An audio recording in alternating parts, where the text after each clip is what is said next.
আমরা যদি আমাদের যে আসন ভিত্তিক পদ্ধতিতে যাই তাহলে যে জিনিসটা আমাদের মনে রাখা দরকার, অস্থিতিশীলতা সৃষ্টি হতে পারে শাসন প্রক্রিয়ায় লোয়ার হাউসে। আমরা নির্বাচন ব্যবস্থা সংস্কার কমিশনের পক্ষ থেকে একটা অ্যানালাইসিস করেছিলাম সেদিন, আমাদের এনসিপির পক্ষ থেকে সেদিন আমাদের ঐক্যমত্য কমিশনে এটা উত্থাপন করা হয়েছে। আমরা যদি গত 4টা নির্বাচনের দিকে তাকাই, 1991 সাল, 1996, 2001 এবং 2008, তো এই 4টা নির্বাচন তো ধরে নেওয়া হয় যে মোটামুটি গ্রহণযোগ্য হয়েছে। এই 3টা নির্বাচনে, এই 4টা নির্বাচনে অবশ্যই 2001 সালে বিএনপি ব্যাপক সংখ্যাগরিষ্ঠতা পেয়েছে, আর আওয়ামী লীগ তো প্রায় সবগুলো আসনে পেয়েছে 2008-এ। কিন্তু পিআর পদ্ধতি যদি থাকতো তাহলে কেউ কিন্তু এই যে সংখ্যাগরিষ্ঠতা পেত না। তো এটা হ্যাঁ, আমাদের ওটার কতগুলো ইতিবাচক দিক আছে, কিন্তু শাসন কার্যটা স্থিতিশীলভাবে করা যেত কিনা, অস্থিতিশীল পরিস্থিতি সৃষ্টি হইতো কিনা। তো আমাদের ওই যে সবগুলো পিয়ারের ব্যাপারে আমাদের এই কথাটা মনে রাখা দরকার।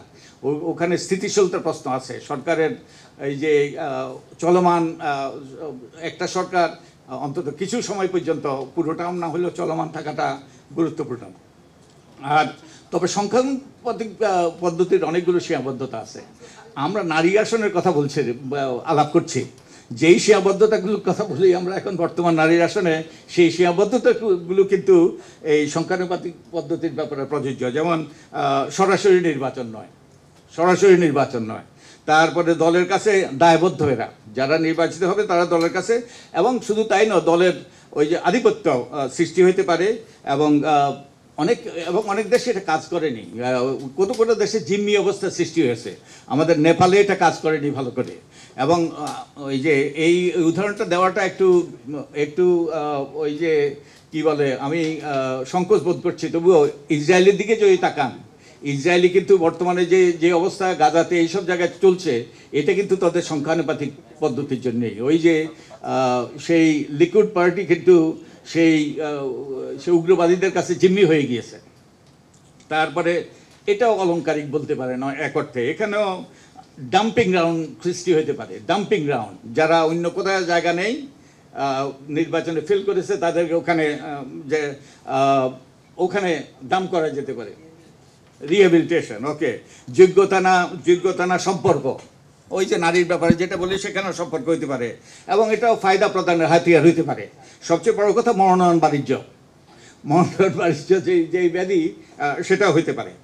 তো এখন যেটা আমরা এইসব দুটোই, যেটা আমি বলার চেষ্টা করছি, দুটোই মিক্সড বেসিক, কোনোটাই কিন্তু উত্তম নয়, ত্রুটি মুক্ত নয়, দুটোতেই ত্রুটি আছে। তাই আমরা মনে করি যে নিম্নকক্ষে আমাদের এই আসনভিত্তিক পদ্ধতি হতে পারে, উচ্চকক্ষে আমাদের সংখ্যানুপাতিক পদ্ধতি হতে পারে।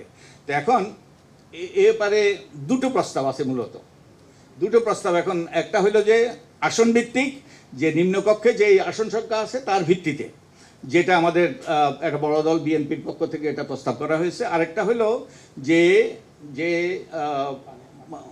ভোটের হারের ভিত্তিতে, দলের ভোটের হারের ভিত্তিতে।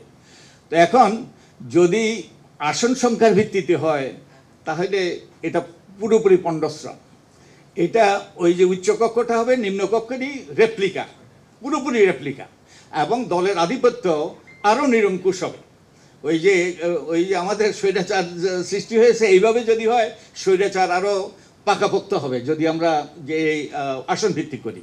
তো আমরা যেটা এই যে যে দলের ভোটের ভিত্তিতে, দলের ভোটার হারের ভিত্তিতে করাটাই উত্তম হবে। তো আমরা আশা করি আমাদের রাজনৈতিক দলগুলো একমত হবে, এবং আমরা একটা ওই যে মিশ্র, নিম্নকক্ষে আসন ভিত্তিক, উচ্চকক্ষে সংখ্যানুপাতিক। তবে আমি আপনার সাথে একটু দ্বিমত করব বিনয়ের সাথে, যে সব ক্ষেত্রেই কিন্তু আমাদের সংখ্যানুপাতিক পদ্ধতিতে যাওয়াটা ঠিক হবে কিনা আমি নিশ্চিত নই। যদিও আমাদের প্রফেসর ডক্টর নজরুল ইসলাম এভাঞ্জেলিক্যাল জিল নিয়ে কথা বলেন, তবুও আমি মনে করি মিশ্র পদ্ধতি, যেমন যেখানে উচ্চকক্ষটা আমাদের ওই যে দলের ভোটের হারের ভিত্তিতে হওয়াটা বাঞ্ছনীয় হবে, এবং এটা রিয়েলি চেকস অ্যান্ড ব্যালেন্সের একটা পদ্ধতি প্রতিষ্ঠিত হবে।